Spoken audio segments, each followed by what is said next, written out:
Alright guys, welcome back to VALORANT. These major confirmations last night, especially 100 Thieves, what they're going to be up to. Asuna and Cryo will indeed be returning to their team next season. Asuna responding to the fact that it's now going to be his 6th year on this organisation. Is this year finally the one where things properly work out for the best? But also what's happening with Sentinels, some other rosters also making changes for the Sen City Classic. But Rob Moore talking about why Zekken decided to leave for MIBR, and it was an offer that apparently Sentinels had no way to respond to. Very much enjoyed your thoughts in the comments. Hit the like button if you enjoy, subscribe if you're new as always. Plenty to start with. We talked about it yesterday. Rienz is not going to be able to play at the 10 Invitational in Korea because he's got to do a little bit of military service over in Turkey. So who do you think is going to step into Heretics to make that replacement? It's going to be PattyTech. Who is surprised? So of course he's going to be considering his options for next season. We're pretty sure we know what Heretics are going to do. Miniboo is gone. We think maybe to Team Liquid. They're getting Comeback in instead. So yeah, PattyTech will look for new options because the situation with Liquid and the other changes that are being made around the world is not looking so good for him right now.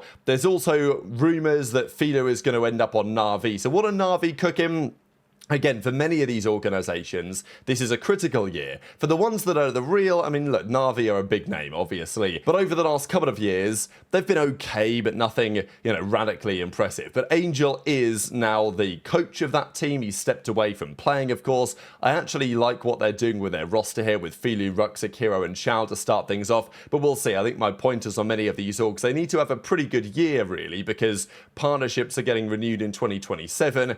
People are rumouring that the final player might be PattyTech, right? So potentially that could be your team of 5. We'll see if that works out. If that is the team, I do kind of like it. But again, they will, as many of these teams, need to perform. This is your schedule for the Sen City Classic. So it's starting today. It starts at 1 PM Pacific time. So in roughly 9-10 hours after this video goes live. Cloud9, Envy, Qubit, Sem. That's day 1. Day 2, they play again in the round robin. Then it's finals day. They've got a Seed 2 versus Seed 3, and then a Game 1 winner versus Seed 1 for the finals. So anyway, that's the selection. That's how it's going to go. But the question from many was, what rosters are going to play this tournament? What are Envy, for example, going to do? So rumours have it that Curry has been trialling for Envy. Now, maybe I mean, it's interesting, right? Is he actually trialling? Is he just stepping in for this tournament? But it was confirmed that Curry will be stepping in for Baby J. Now, this I think is kind of unfortunate. I know that Baby J, okay, I keep calling him Baby J. Maybe I should just call him Inspire from now on. But I think he's been travelling around a bit. Understandably for Envy, they've put a lot into winning Ascension, a lot to qualify for the Pro League next year. And having done so, it maybe makes sense for them to take a little bit, at least for Inspire, maybe take a little bit of time away. I think he's been up to a couple of things. It is unfortunate necessarily for the community. I think people would have really loved to see how the Envy team in their full form that just won the Ascension tournament would have fared against some other pro teams, Cloud9, Sentinels, etc. We're not going to get that. We're going to get Curry instead of Inspire. Ion is going to be on the Sentinel role instead, because that's what Inspire likes to run. Curry's going to be in. Now, Inspire, of course, will come back to the team. Kane Zera and Ion will not be coming back next season because they're not old enough to play in the Pro League. So they're going to need some other players. Could Curry be one of them, right? Because he's going to play with them and sub in for Inspire, basically. But, this will be on some level an interview, right? Because if he does well, then he may well get the chance to stay, but not in Baby J's place, but in the place of somebody else. So intrigued to your thoughts on that in the comments. We also have just a rumour the other day that Envy was scrimming with Screwface. I mean, maybe not even a rumour. I mean, it pretty much confirmed. Eggster, Screwface, spotted playing against EG featuring Satellite. So some other names that have been throwing around the Envy conversation. What they decide to do, I guess we'll see. This, we think, is what Qubit are cooking up. So this is their last-minute roster. Not to say it will stay this way necessarily, because as you see, Sentinels Satellite has been playing a bit with Evil Geniuses, and he's actually had a lot of scrimmers with EG. So there is a talk that that could still be happening. but he is playing this tournament with Cubit Academy, so Nismo, kind of feel bad really, like of all the players, Nismo's been the one that hasn't really got the opportunity to give it a go in Tier 1, certainly after the M80 stint, but still a quality player. Nismo, Knight, Satellite, with then Xander and Kess rounding out the team. Now, I don't think this is going to be the same, this isn't going to be Cubit Academy, I don't imagine, going into next season. But who knows, right? Who knows where Xander ends up? Kess, there was talk about a couple of trials with him. But yeah, Cubit Academy, of course, they've got to replace some of the players that they've lost to Sentinels with some other options. These may not be the long-term options, but certainly players that are worth thinking about regardless. Timotino, he signed a contract. We're pretty sure he's going to 100 Thieves. And speaking of 100 Thieves, they made their confirmation last night. Not the full roster, but certainly the key names returning. So we think that Bang is coming in. We think that Vora is coming in as the in-game leader, coming over from TSM Ray. We've got Timotino coming over from there as well. EU, we know that they've officially parted ways with. We think that MDS, the coach of TSM, is going to be joining too. But it was confirmed last night that, you know, we ain't leaving or whatever, right? Now, so Cryo and Asuna, obviously they've been key pieces for some time.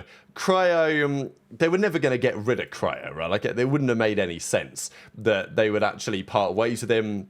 The only way that would ever happen is if somebody poached him instead. We did talk for some time about a potential Cryo Zekken partnership somewhere, but yeah, that's not happened. And here's Asuna, here's Cryo, and yeah, they're not leaving. So they're back on Thieves again, and this will be controversial. As Asuna says, happy to be on 100 Thieves my 6th year, and excited to make this year special. So Asuna is one of the more controversial players, I think, certainly this relationship in the entire league, because there's no doubt that Asuna is a quality player. People rate him highly. Certainly other players do. There's a reason why he's been here for so long. But I think, you know, if you didn't follow Valorant and you heard that 100 Thieves have kept Asuna for the 6th year on the bounce, you'd probably assume that, like, wow, this guy must be some, like, ungodly player who basically like an Aspas, right? And the team doesn't quite win, but you gotta keep him because he's Asuna. Whereas, and maybe there's some truth to that, but like, it's still kind of remarkable. Right? Some people will look at this and say, well, here we go, you know, the definition of insanity, running it back again and expecting different results. I see why. And also, if you do replace Asuna with his flexibility and the importance and the fact that his teammates rate him highly, you know, I'm not sure it's easy to do better. But I think the points that many have made, myself included, really is like, when it's not really worked for so many years on the bounce, when do you decide to say, look, it might just be better for both parties to not go down this route again? But clearly not this year. So they're running it back again.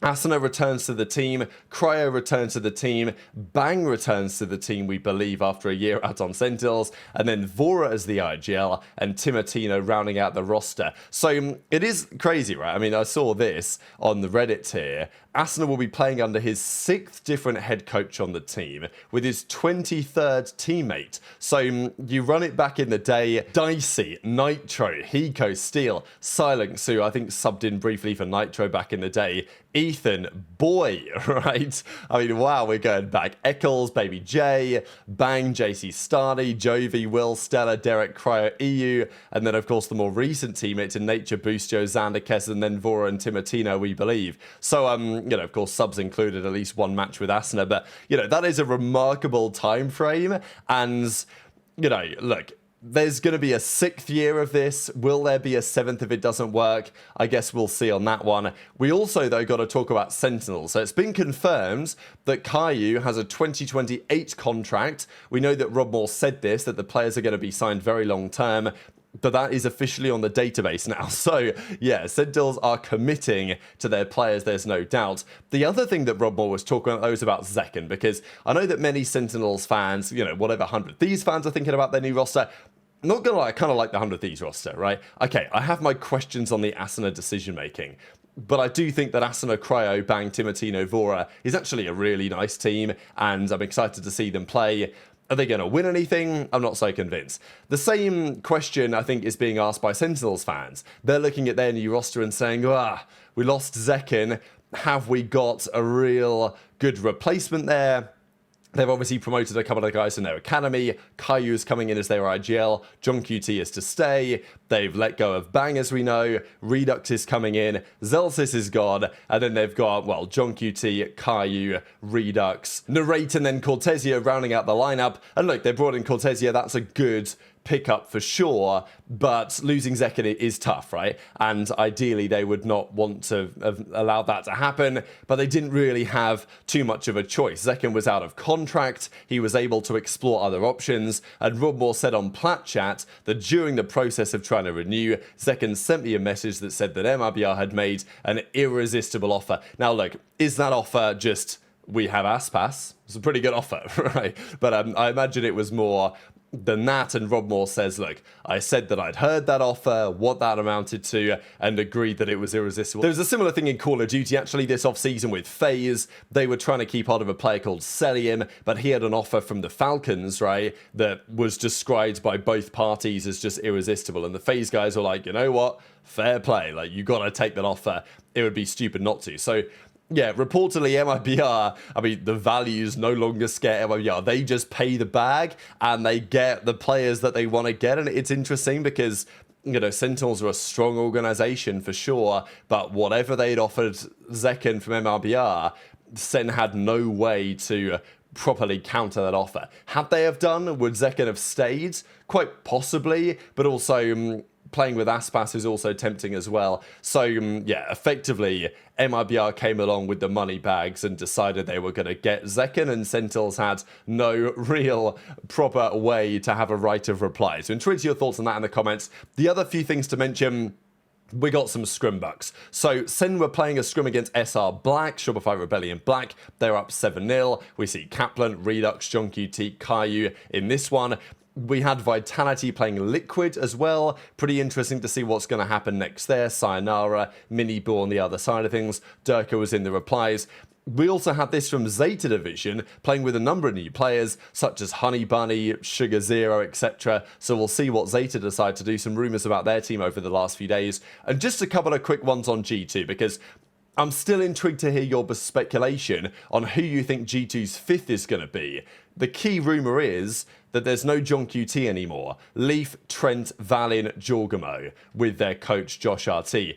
They were playing here EG, probably not fully updated yet based on what the screenshot happened, but I've not seen Jonah P in a scrim with G2 for a long while now. He did a tweet yesterday that implied that it might be job done, and we see the same thing, Josh RT, Leaf, Jorgamo, Valin, etc. They were in a scrim. So yeah, I don't know, who are they scrimming with? I think that's another key question, but very much interested in your thoughts on all of this stuff in the comments below. Hit the like button if you enjoyed, subscribe if you're new, take care, and I'll see you next time.